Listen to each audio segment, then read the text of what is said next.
And welcome back to Jeff Koinange live here at Citizen Television. This is the home edition. Why? In case you're just joining us, I tested positive for COVID-19 about 9 days ago. 9 days later, I'm still okay.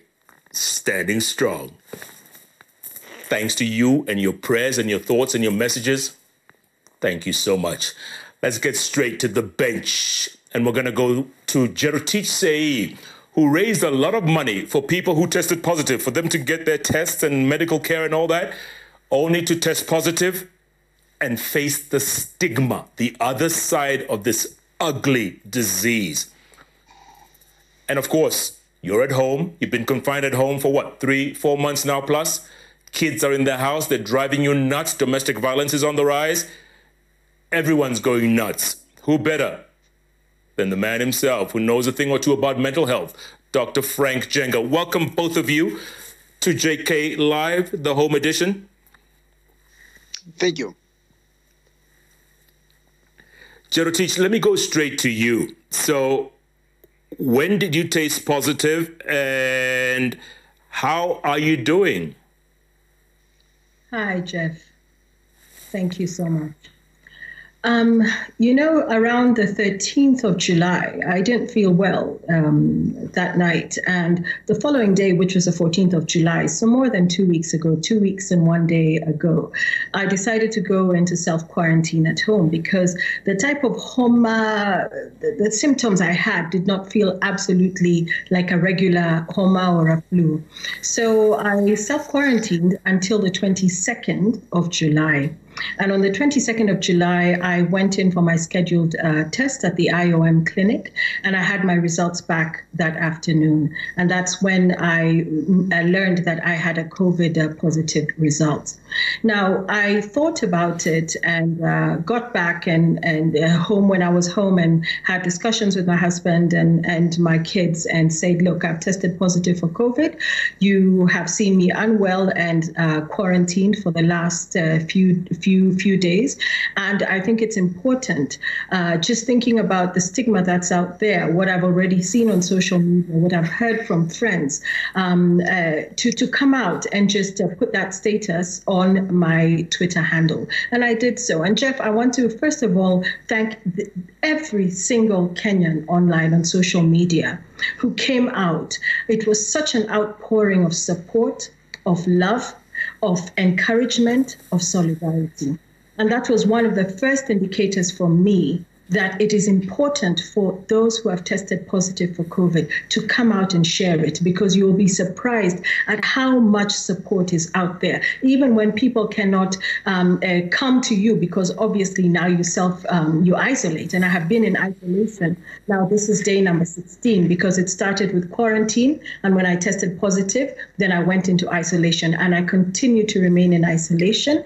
I still have symptoms. Unlike you, I have been unwell. In fact, I was hoping and praying that I don't go into fits of coughing this evening as I'm speaking with you. So people have been wonderful. But if you look at just your Twitter handle this evening and when you announced who'd be on the show, I've also seen that there's a lot of suspicion, a lot of ignorance around COVID and what it actually means to have it. Are we pretending? You and I seem okay. I wish people knew this is the first time I've gotten out of my pajamas in weeks. I have been upstairs, isolated, alone, and suffering the symptoms and quietly recovering, separated completely from my family. So people need to understand that, yes, COVID is real. It's there. It manifests. You can be asymptomatic like you, or you can have symptoms like I have, where I continue to have this nagging cough.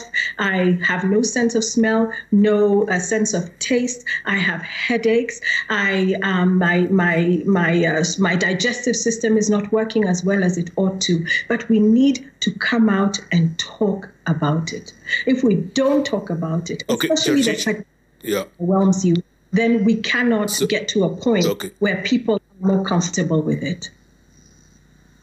All right, sorry to cut you off, Jerotich, but real quick before I go on, how is your husband and kids? Are they okay? My husband tested negative for COVID and my kids are okay. And it also goes to show that you can test positive and no one else in your family is affected. But we maintain protocols. Protocols are in place. I'm not wearing a mask now, but I'm always wearing a mask. I'm in my room. Everyone wears a mask in the house. We sanitize, we bleach, we do everything that we're supposed to do to ensure that none of my aerosolized droplets get anywhere that can be touched by anyone who would then in turn be infected. But you know, Jeff, it's also not about hysteria. One has to be practical, but calm and sober and not think, I'm dying, this is it, my life is over. You have to eat correctly, sleep correctly, remain hydrated, follow instructions of your doctor. Do not self-medicate. Wait to see what your symptoms show. Oftentimes it is just a paracetamol and having your honey, lemon, ginger, garlic, and those types of things just to keep your energy levels high. The thing with COVID is that it is highly infectious, and that's why when you test positive, it is important for your safety and the safety of those around you. Safety of those around you. Like now I've coughed into my hands. I should wash my hands immediately after. I should always wear a mask so that I never cough into my hands. So it is about protocols, simple common sense. But Jeff, let us not fool ourselves. If you have the luxury to recover at home because you have a room where you can self-isolate, that puts you in a very, very small category. There are many Kenyans who do not have the ability to self-isolate at home and to recover at home, who do not have the resources in place where care can be given, where you can be rushed to hospital if things go bad and if symptoms become a bit serious. So we're looking at a vast majority of the population that often will not have the resources to recover at home. It's a very good point there, Jerotich. Very well put. I even hear there are people with ICUs in their homes, which, well, the paranoia continues. Let me ask you this, Jerotich. Have you experienced any stigma out there since you tested positive?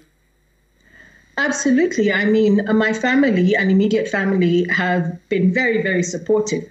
But I've had situations where I even have friends reaching out to me, telling me that they have been called by others who don't want to see them because perhaps they were in contact with me. I've had some people on social media saying that, oh, I'm just a celebrity trying to milk this whole COVID infection business. I've had a situation where some people have even called my hairdresser to say, hey, you know that woman has COVID. So there's that kind of stigma. And I also wonder and worry about my children, and Dr. Njenga will reflect on it later. What will happen to them later on when I have tested negative, because I'm still COVID positive. My physician has not yet referred me for my next test. And when I go for a test, I hope that my results are negative. And when I finally test negative, what will happen? Will there be a cordon or a shroud over my family when we will not be able to socially meet with people anymore? They will say, how and what were COVID? Those are the people who contracted COVID. And I think the only solution is that we must talk about it. We must put it out there. We must be in the open.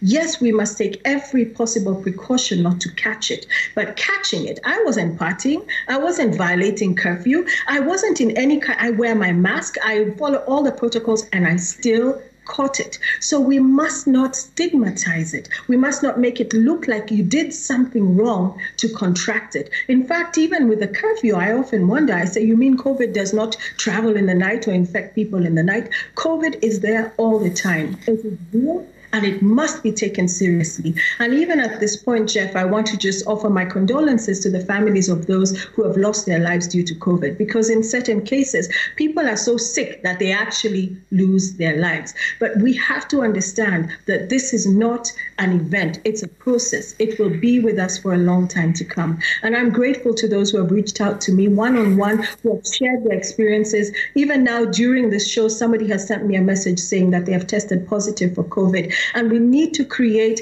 a community where we can support one another, where we can talk to each other, where we can be ordinary and normal not treating the disease normally, but behaving normally once the result has come out. And when you test negative, just know that you can test positive again. This thing is with us.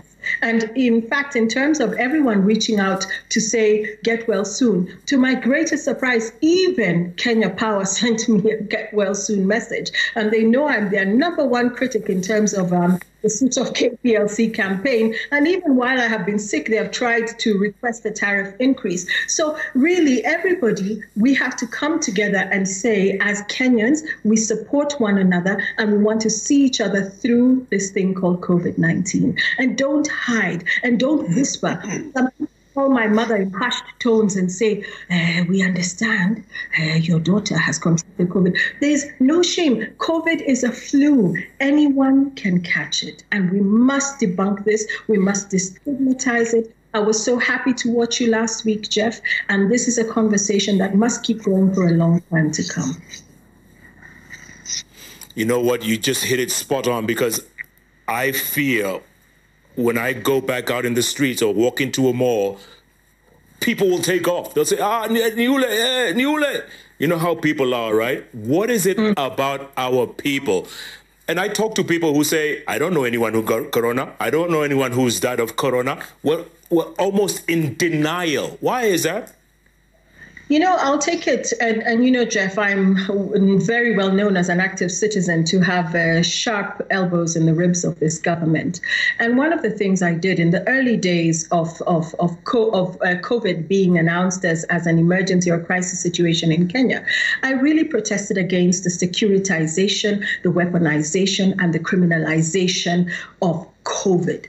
So it is one of those situations where the government attempt to keep people safe has actually criminalized corona.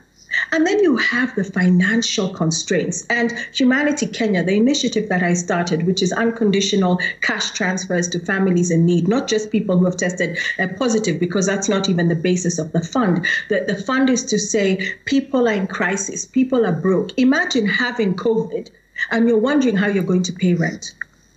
You're wondering how you're going to make it through next month.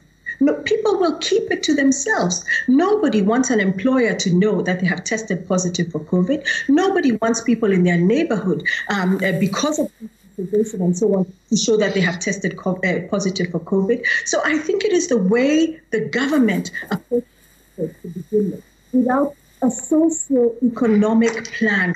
Cushion people to say, we are with you. This is a public health issue, but we understand the dynamics involved, and we're going to be there with you every step of the way. And so long as citizens don't feel that, they feel isolated. Look, the Ministry of Health has never called me to follow up. I don't know if I'm a statistic or not. Yes, they don't need to come and check on me, but do they know I'm in home-based care? Maybe this is the first time when they're watching me on your show. Nobody has done any contact tracing. I did my own contact tracing. I called people and said, I saw you last week. I've tested positive for COVID. Are you okay? Do you have any symptoms? So what I said, and I've said repeatedly, is the government needs to back up its biomedical and public health approach with the softer angles, the human angle, the lifeline, the support, seeing us as human beings, not as numbers and not as statistics, so that together from all right. Jerotich say, we appreciate you coming out and we wish you all the very best as you continue to recover. Thank you for the work you do. We really appreciate it.